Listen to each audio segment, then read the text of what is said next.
Here at Longin's Capital, we've spent over a decade building a strong track record with our full suite of services and high performing funds.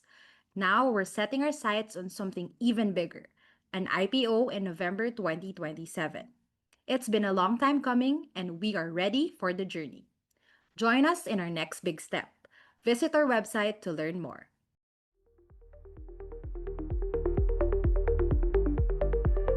Hi, I'm Mel Lopez, Chief Economist for ASEAN. And I'm Peter Lundgren, founding CEO at Lundgren's Capital. This is Sound Economies with Mel and Peter, a weekly East meets West podcast by Lundin's Investor Insights. Join us as we dissect the biggest and most interesting news on economies, financial markets, and central banks globally. Welcome to the show. Hi, Peter. It's nice to have you back here in Manila. What have you been up to? I'm sure it's been a very busy week. Yeah, Mel, it's so fantastic to be here in Manila and busy, as you say. It is in different dimensions. As when I'm here, we do a lot of, how to say, teamwork together and develop the company. And then we have financial markets that is also moving, and we have investors still there that we need to take good care about. So yes, it's a busy week, and it's great to be here. So and now we are in sort of live studio together. Yes, It's also very exciting. rare. Yeah, so it's good.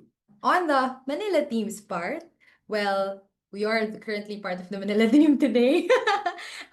We just recently published our China and ASEAN Quarterly magazine, so that's very exciting. We reviewed some of the biggest developments as far as Southeast Asia and Chinese markets are concerned, and it is available for free on our Langkins Investor Insights app and website. So our listeners better check it out for more insights. But of course, a lot of it we've already touched base upon in our many, many episodes in this podcast. Of course, always exciting. The markets are always moving in ways that surprise us. Just a quick overview. Of course, we'll start here in Manila. We'll look at the report that the Philippines has missed out on a credit rating upgrade, and we'll explain or we'll look at why. And then we'll head over to China, where they are gearing up for their next major economic plan for the next 5 years. Also, looking ahead, we provide an outlook for financial assets across asset classes amid recent developments globally. And as usual, we end with our global outlook. So, Peter, actually, you hosted or you guested rather at a TV interview very recently, where you were, of course, asked about recent issues about corruption scandals in the Philippines. And that is exactly the reason cited by our finance secretary here in the Philippines as to why the country missed out on a what would have been a decade or so in the making, a credit rating upgrade that they have been long wanting to get to the A level. We're at triple B plus from S&P.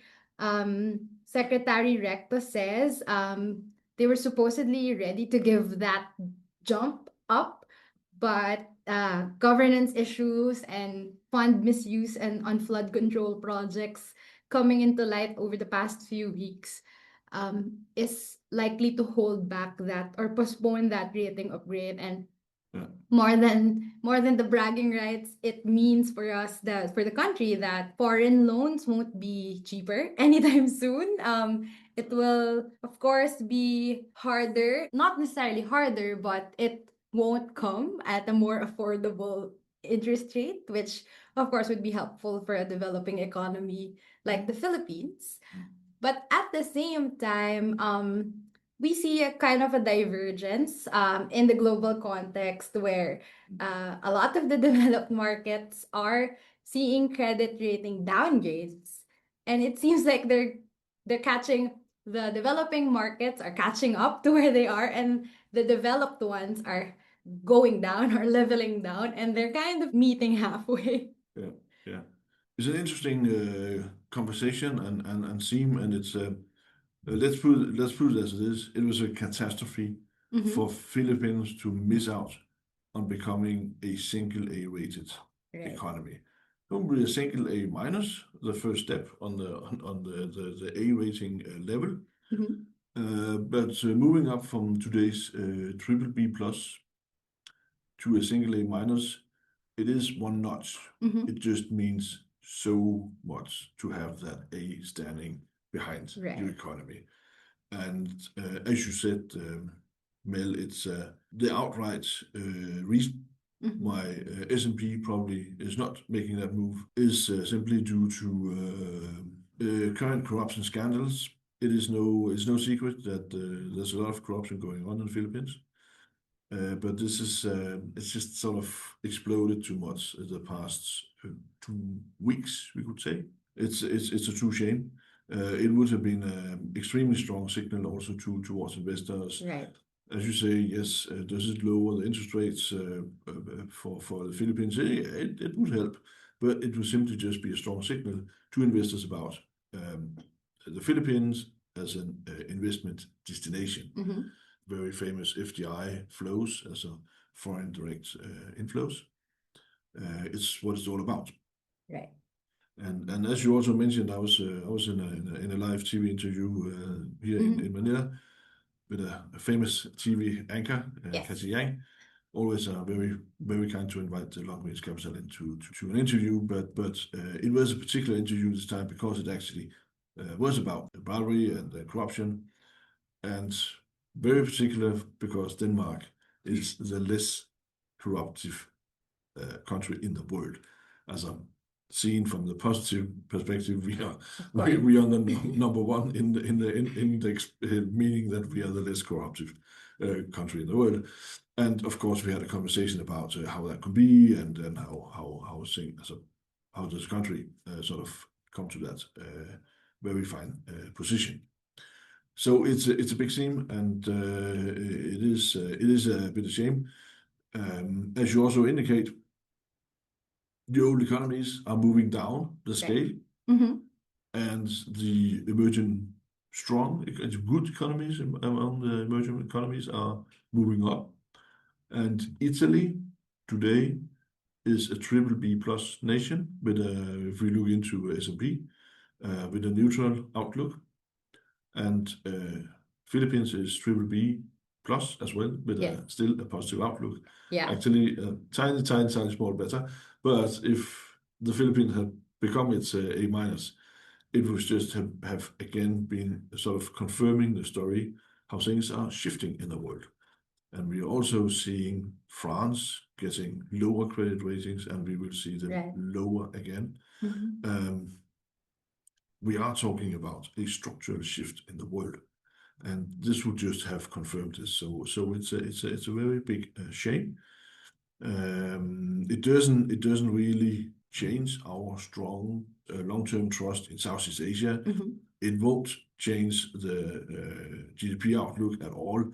It doesn't really change that much. Yes. It would just have been fantastic good. Now the Philippines probably need to work another 2 years. Oh, That that's is a risk, yes, yes. And stay, first of all, on track with all fiscal policies and whatever is needed, and also to try to work Mhm. towards lower corruption. That would be good. There's a lot of lessons in this, and a lot of lessons to the whole emerging market area that, of course, as a corruption does not pay off. Right. That is one thing. Corruption fight is important, but also there is also a reminder to us, to investors around the world, that it is just about time before uh, a number of emerging countries are simply showing a better credit rating than the old economy Mhm. countries. And that is fascinating in Yeah. itself. It could have been sooner, and of course, that is heartbreaking to hear. But at the same time, why would you suggest foreign lenders and foreign investors to go to a country where the money that they're pouring in could end up in someone else's pockets rather than in actual, tangible solutions? Or maybe why would you invest when you know they're gonna be dealing with some shady government practices. So yeah, it is understandable, although yeah, it is such a missed goal. I remember some central bank and finance officials from when I was still in my past life as a reporter, they were strongly lobbying for an A rating. It was almost here, but yeah. 2 years, maybe in 2 years, we'll circle back to this conversation. Yeah, And hopefully, it's a joyful one, Peter. we would hope, but doing good for 2 years it's a long one. Yeah, we Yeah. know that by experience. But this is how the world is. We will see what happens, but we can confirm it has a big attention here in the country, and it's actually a big discussion, Mhm. and that's at least a good part of it. Right.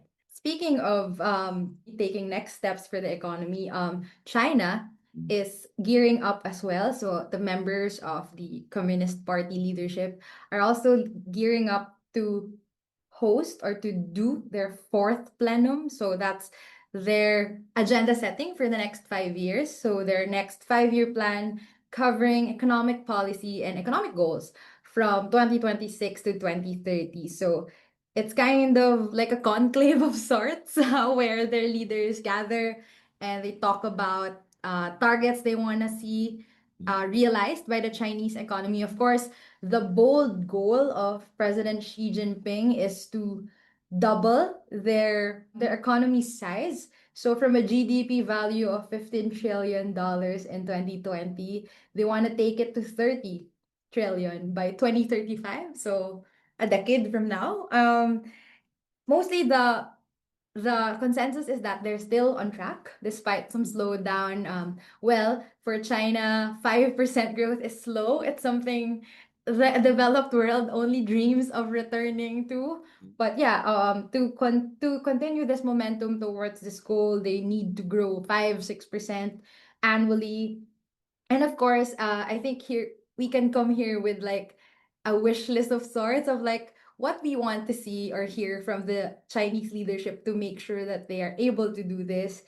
I think one of the short term, low hanging fruits that they need to reap is putting an end to deflation and very recently the price wars. So, of course, it sounds favorable to consumers when prices are ultra cheap. You get to save a lot, you get to buy more than of the value of your money. But this is at the same time it's not good in the long term because companies are unable to make a profit. You don't compete by innovation, you just compete as the lowest bidder. So that's not value creating either.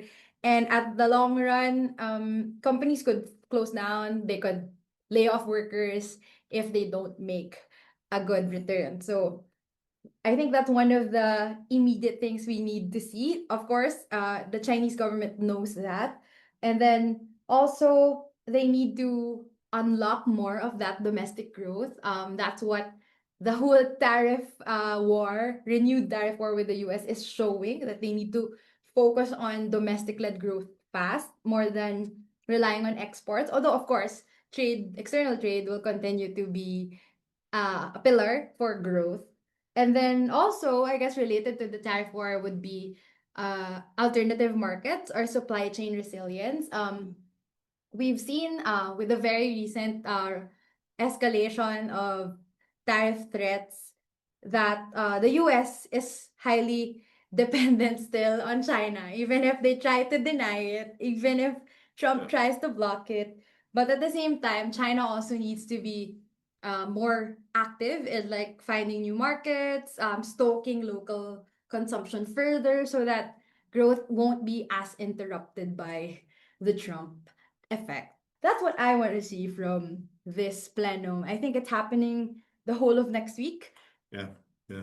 It is one of the really interesting happenings every year in China. It is. Now then, there's not so much coming out at the end of the day, but as you mentioned, there is one extremely strong headline that they already have released, and that is double up on the as a GDP size in Yes. absolute terms within 10 years. It is a very ambitious target.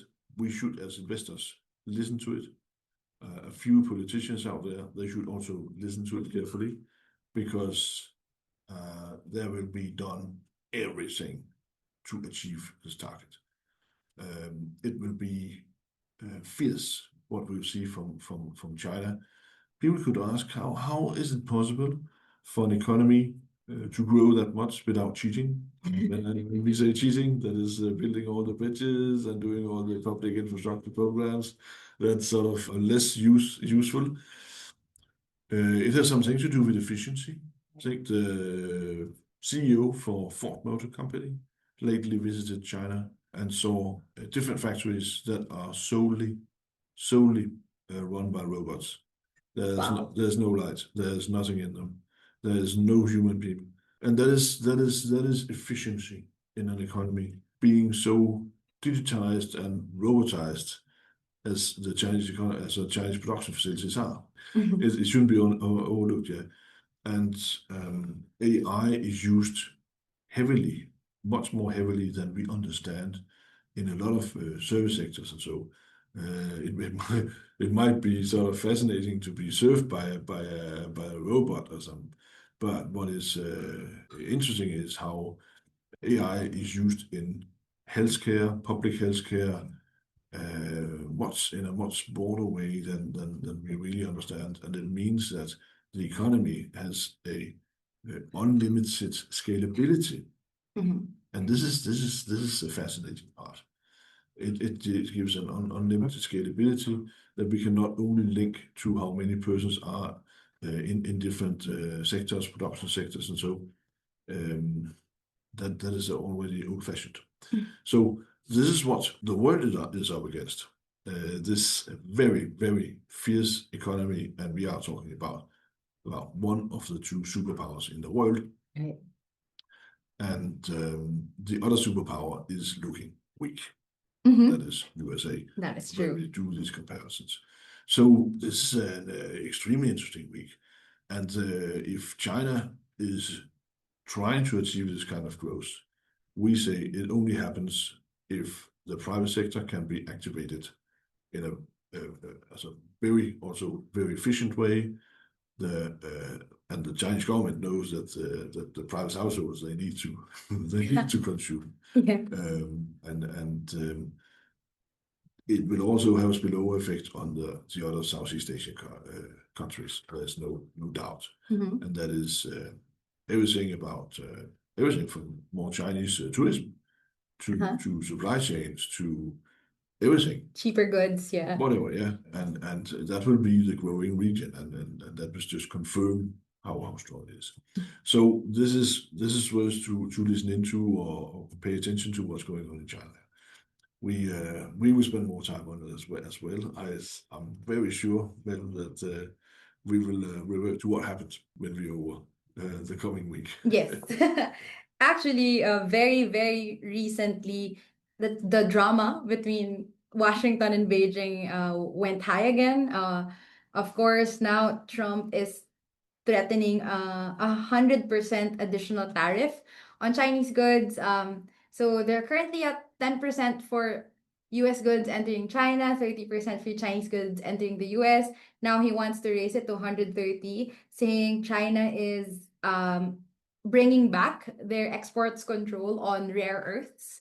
So one of the many items proving that the US is so highly dependent and therefore kind of vulnerable to what China does also proves that both are superpowers and one is clearly stronger than the other.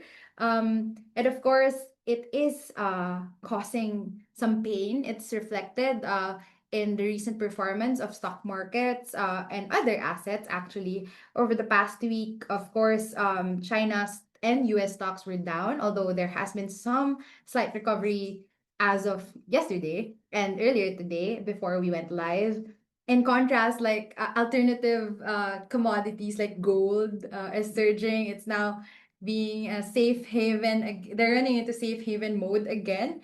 Um, and yeah, it makes us think. We have mentioned in past episodes, Peter, that the markets are due for a correction, and Is this the start of it, Peter? Are we seeing it already? And of course, we'd also like to look at other financial market assets and that we monitor regularly. And yeah, Yeah. what are we seeing, Peter? Yeah, as we have for, was it like 3 weeks ago, Mm-hmm. started the internal consideration about the financial markets in general or across asset classes, looking a bit what we would call fatigue, Mm-hmm. sort of finding a top, maybe even reversing the trend, and we will see a correction Mm-hmm. in several asset classes, 10, 15%. It's not necessarily only the stock market. Uh-huh. We just see an increasing sum of signs that is or indications that end of the day, when we sum up plus minuses, we say, okay, it looks more and more towards something leveling out as a first step, and maybe yeah, it could sort of point a bit downwards. And the thing is, of course, as you say, the renewed China-US tensions has sort of led to negative development in the stock markets. Mm-hmm. But we see it in particular also in parts of the credit bond market, Right. the corporate credit bond market. Big players have, and we're talking about the biggest players in the world, some of the biggest US as managers have reduced simply, starting to reduce the holdings of corporate credit bonds. There have been a couple of heavy and painful defaults in US lately. Right. That of course always lead to some reaction, Mm-hmm. but it is simply so that in particular the corporate credit bonds have are now trading at a spread that is so close to the government debt that you could say there's no more gains to hold in terms of even more tight spread Right. towards the government bonds. Mm-hmm. And then you could say if US interest rates are to fall further, Mm-hmm. that could support the whole interest rate curve, saying, okay, there could be a gain Mm-hmm. there if Fed is lowering the interest rates, but they have already told us they're doing so. So it'll only be in the short end. In the long end, probably not a lot will happen. And it means that it's hard to see more gains. Yes. And when gains they stop, then there'll be more sellers. And this is sort of what we say leveling out. The market's looking a bit fatigued. And we see the same in the stock markets. It's hard to. We need very strong corporate results to take the stock markets to a new level upwards. So what we are looking at right now is to say, how could a correction look like? Because we argue it will be a correction if something happens. Yes. Will some markets correct more than others? We're very certain that some segments will correct more than others. And we have the tech stock sectors, we have the AI stocks that also now are taking a bigger part of the portfolio because there's a gone so as a gone Mm-hmm. up in so much more in price than the rest of the other segments within a stock portfolio. So the first thing we would do is to rebalance the stock portfolio and say, okay, we reduce some tech stocks uh, simply to rebalance, so it comes back to a balance with less, yeah, tech With stocks less and tech and stuff. and, and maybe a bit sort of probably a couple of sectors that are doing okay if things go a bit wrong, yeah. And these are the first steps that we are now looking into and say, okay, we still like risk, still Yes. overweighting risk, but we are moving around on the sectors. And if it comes to a correction, without any doubt, the tech stocks, AI stocks, they will drop more than the rest of the market. Right. That's important. As high as they went earlier this Yeah. year, being leaders across indices, whether it's US or China or like the Hang Seng. Of course, the higher they go, the lower they can also retract. And there is growing impression that these stocks in particular have been so expensive or like in layman terms, kind of overhyped already. There has been question about are companies over investing even, right? Data centers, of course, they're needed, but at this, is it really at this pace?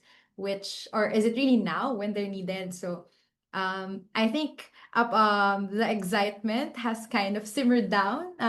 More sober observations arising, Yeah. or maybe contrarian views are suddenly becoming more mainstream versus a few months ago when everyone was so excited and hyped about the tech sector, or particularly the AI related assets. So now we wait and see how this space will evolve. And as we always do, we keep an eye on these developments as they come. Peter, actually, we recap again our usual global outlook as we always do in this podcast. So as far as optimism or appetite towards risk, we continue to like risk, of course. And right now, we still see that growth is very strong here in Southeast Asia. Well, I can say that we are both here right now. So that's a rarity. Yeah, and as far as global uncertainty is concerned, we do see that there are more clouds in the horizon. And of course, the jitters are reflecting in the credit market and across the more popular, of course, assets. But yes, we do see a correction coming, maybe sooner than later. But yeah, we do find that there are still pockets of growth, more especially in the emerging market regions. Yeah, then we are probably shifting a bit towards saying we still overweight risk, but we overweight well-considered risk now. It is not just sort of by whatever. This is this is a bit more distinct what we prefer to be invested into. As mentioned, we heard about stock markets move a bit around. We, for example, still consider government bonds risk, and that is particularly in emerging markets, as we have seen IMF again warning against the US government debt and saying just on a 10-year horizon, and 10 years is not a lot. It is a big threat. So where we say, okay, out of reduce some corporate credit risk, stay within the good end of emerging market government debt, that is still fine. And this is what we mean with well-considered risk and still stay overweighted. It is okay, but the work is a bit tougher to stay. But we are preparing for some sort of correction. This is where we are right now. And probably if we see it very near, then we will change a lot more again in the portfolio. So this is where we are. So we are not afraid of the future. We do see sunshine, a bit more well considered right now. That is prepared for some fatigue in the market. Yes. Yes, so more to monitor for us, and of course, more to consider as things evolve. But for now, that's all we have. Thank you, Peter, and thank you to our subscribers for tuning in.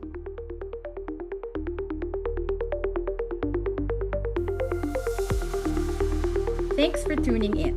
We'll be on the lookout for market developments worth watching. Catch the next episode of Sound Economies, Mel and Peter on the global financial markets, available on our website and on Spotify.